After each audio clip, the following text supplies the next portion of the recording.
Kasunod ng deklarasyon ng Pangulo ng State of National Calamity, alamin natin ang paghahanda ng gobyerno.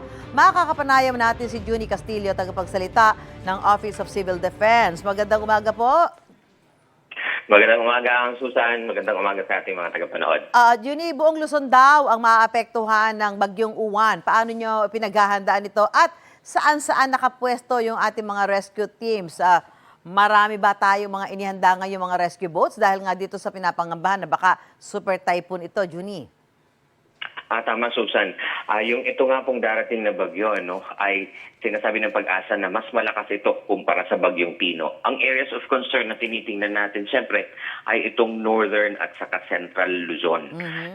Pero ang paalala natin lagi, dahil sa lawak ng bagyo, ay hindi rin dapat makampante ang mga nasa Metro Manila, Southern Luzon, at saka yung iba pang area sa Visayas. Junie, bumabangon pa lang yung bansa mula sa hagupit ng Bagyong Tino, lalo na yung mga kababayan natin diyan sa Visayas. Kumusta yung supplies at resources? Sapat pa ba kung sakasakali? Pero wag naman sana, no? Tumama talaga at malakas itong bagyong si Uwan. Tama, Susan, kahapon sa pagpupulong kasama ang ating mahal na Pangulo at saka ang NDRRMC council natin, kita naman na hindi pa naman sapat pa naman yung ating pondo para dito.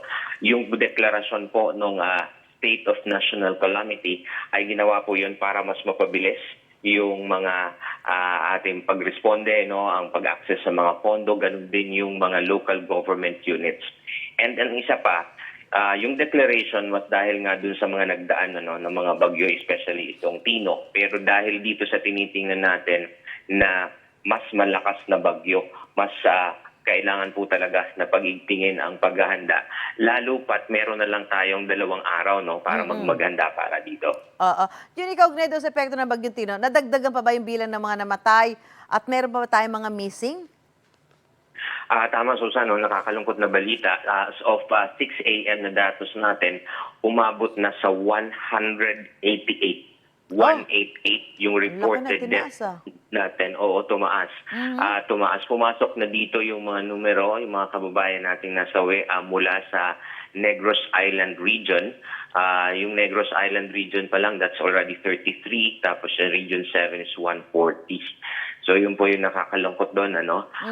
In terms of the missing naman, meron pang 135 na missing. Kaya ongoing pa rin po yung response operations doon, yung search, rescue, and retrieval operations ongoing sa mga areas na to, lalo na dito sa NIR at saka sa Region 7.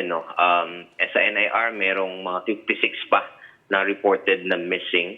And then sa Region 7, meron pang 79 na missing. So tuloy-tuloy po yun ang operations. Ang laki, ang dami pa, ang laki ng itinaas doon sa bilang ng mga namatay.